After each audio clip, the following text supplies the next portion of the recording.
ជំរាបសួរប្រិយមិត្តរៀនហ្គីតាទាំងអស់គ្នាវិលត្រឡប់មកកាន់វីដេអូថ្មីមួយទៀតបាទដែលជាវីដេអូសម្រាប់បងប្អូនថ្នាក់ដំបូងអេពីសូតទី2បាទអញ្ចឹងថ្ងៃនេះខ្ញុំមកបង្ហាញជាមួយនឹងការលេង basic strum ជាមួយនឹងនៅលើខ្ទង់ហ្គីតារបស់យើងជាមួយ family chord ដែលយើងបានរៀនកាលពីវីដេអូមុនបន្ទាប់មកខ្ញុំនឹង add on បន្ថែមជាមួយនឹងសញ្ញាមួយចំនួនដែលអ្នកនរគ្នាត្រូវដឹងចាំបាច់ជាមួយនឹងការហាត់រៀនលេងហ្គីតាបើយើងអត់ស្គាល់សញ្ញាហ្នឹងយើងពិបាកអានឈ្មោះអក្សរភ្លេងនីមួយៗអញ្ចឹងណាអូខេឥឡូវនេះចូលទៅយើងរំលឹកឡើងវិញបន្តិចបាទជាមួយនឹង family chord របស់យើងដែលយើងបានរៀនកាលពីវីដេអូមុនគឺតង់ដូបាទអញ្ចឹងវាមានដូ ré minor mi minor fa sol និង la minor អញ្ចឹងបងប្អូននឹងឆ្ងល់ហើយចុំប្រាប់ថាតួអក្សរភ្លេងមានតែ7 do re mi fa sol la si តែ mi minor minor អីគេបាទនេះគឺជាអីដែលខ្ញុំនឹងបង្ហាញបងប្អូនប្រាប់បងប្អូននៅក្នុងវីដេអូនេះដែលជាអេពីសូតទី2ហ្នឹងណាបាទអញ្ចឹងមុននឹងចូលទៅដល់មេរៀនរបស់យើងបាទអញ្ចឹងបងប្អូនដែលមានតម្រូវការទិញឧបករណ៍តន្ត្រីគ្រប់ប្រភេទបាទអាចតាក់ទងមកកាន់ខ្ញុំបានបាទយើងមានឧបករណ៍មួយចំនួននៅក្នុង stock បងប្អូនអាចមកមើលផ្ទាល់បានតែផ្ទាល់បានផងដែរក៏ដូចជាបងប្អូនដែលទៅហាត់រៀនអត់ទាន់មានហ្គីតាមែនទេបាទអាចមកមើលផ្ទាល់បានបាទយើងមានតាមជំរើសតាមតម្លៃសម្រាប់បងប្អូនអរគ្នាអូខេឥឡូវត្រឡប់ចូលមកមេរៀនរបស់យើងវិញ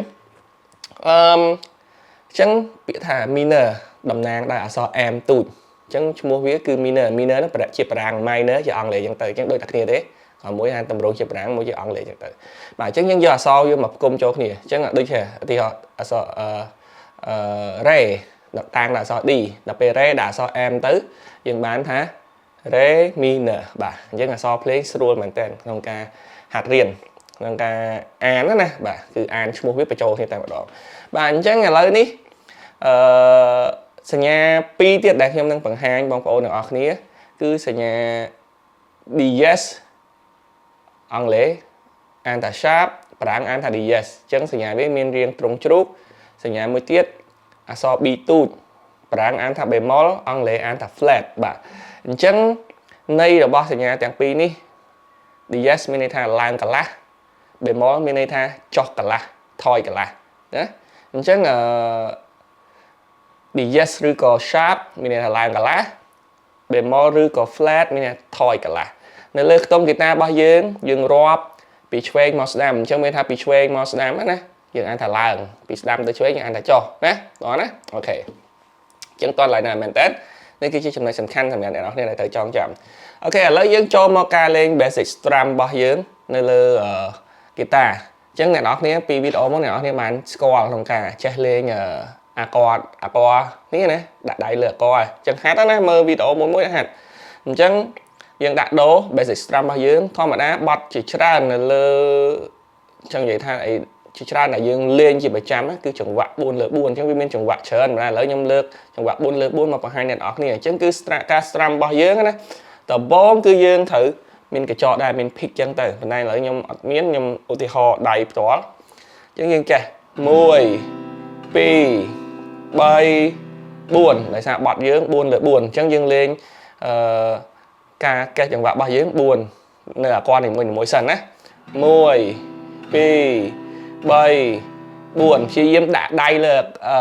អាក័រនីមួយឲ្យមាន sound ព្រោះអញ្ចឹងហើយបានបដូរទៅអាក័រមួយទៀត ré minor 1 2 3 4បន្តមកទៅអាក័រមួយទៀតបោះតួគ្រួសារនៃតង់ណា mi minor 1 2 3 4បន្តមក fa 1 2 3 4បន្តមក sol 1 2 3 4បន្តមក la minor 1 2 3 4បាទអញ្ចឹងព្យាយាមអនុវត្ត basic strum នេះធ្វើម៉េចវាមិនអត់ប្រយោជន៍ទេទោះបីវាអត់ចាញ់ជាចង្វាក់អីអស្ចារ្យប៉ុន្តែគឺវាមានសារៈសំខាន់ណាស់គឺជួយឲ្យបងប្អូនដឹងនៅសំឡេងថាការដាក់ដៃរបស់អ្នកទាំងអស់គ្នាអត់កល់ខ្ទង់អត់អីធ្វើឲ្យមាន sound ព្រោះហើយឬនៅអញ្ចឹងនៅពេលឧទាហរណ៍បើ sound អត់ព្រោះចេះឃើញទេអាហ្នឹង sound អត់ព្រោះទេតែបើ sound ព្រោះគឺទៅច្រាយអញ្ចឹងបងប្អូនត្រូវព្យាយាមហាត់អាហ្នឹងក្នុងការដាក់ដៃលើអាក័រឲ្យច្បាស់ជាមួយអាក័រមួយក្នុងការផ្លាស់ទីដៃហើយបង្កើត sound ឲ្យព្រោះទើបយើងអាចឈានទៅ ជំហានខាងមុខផ្សេងទៀតបានអញ្ចឹងណាបាទអញ្ចឹងថ្ងៃនេះ episode ទី2គឺខ្ញុំចង់បង្ហាញបងប្អូនទី1ការយល់ពីការអានអក្សរភ្លេងមានន័យថាអក្សរភ្លេងដាក់ឈ្មោះវាអានទន្ទឹមអានបូកបញ្ចូលគ្នាអញ្ចឹងណាហើយស្គាល់ពីសញ្ញាមួយចំនួនមាន diez ឬក៏ sharp មានន័យថាឡើងកន្លះ